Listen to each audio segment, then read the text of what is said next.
Happy Independence Day, 4th of July, 1776. It's when we became independent from Great Britain. We became a nation.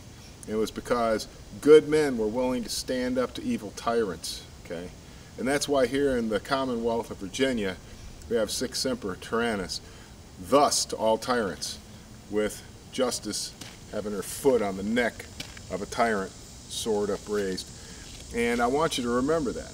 And part of the heritage of Virginia is we were actually part of the Old West. We were part of the Civil War. We were part of a whole time that people kind of look back on fondly. They watch the Hollywood movies of Josie Wales and Slap Leather or Whistle Dixie kind of stuff. And one of the things that you'll see in a lot of the old cowboy westerns was butt forward holsters, even on the strong side. Now this is my weak hand, but I'm ambidextrous, so it doesn't really affect me.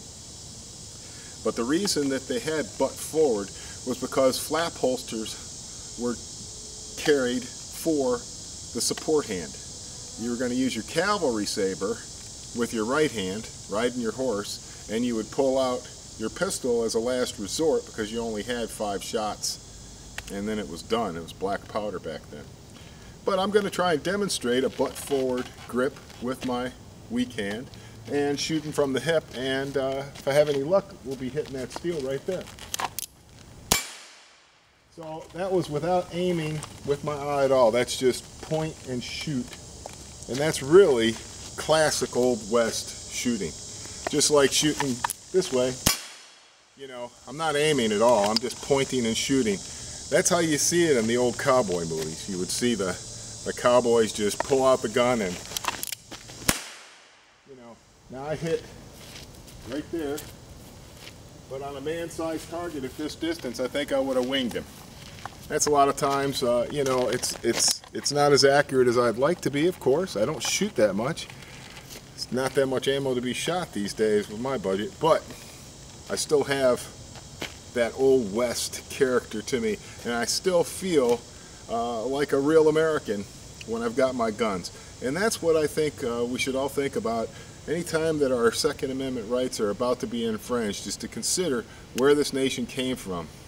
You know, the British were coming here to take our powder, take our lead, take our muskets, take our food, take our supplies, and we told them, no, you're not, because we're armed and we're organized and we're working together as a militia.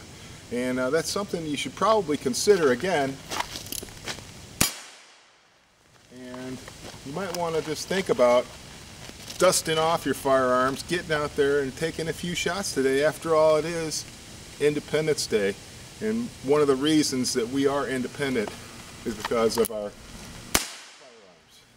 Thank you very much. Don't forget to do your border roll.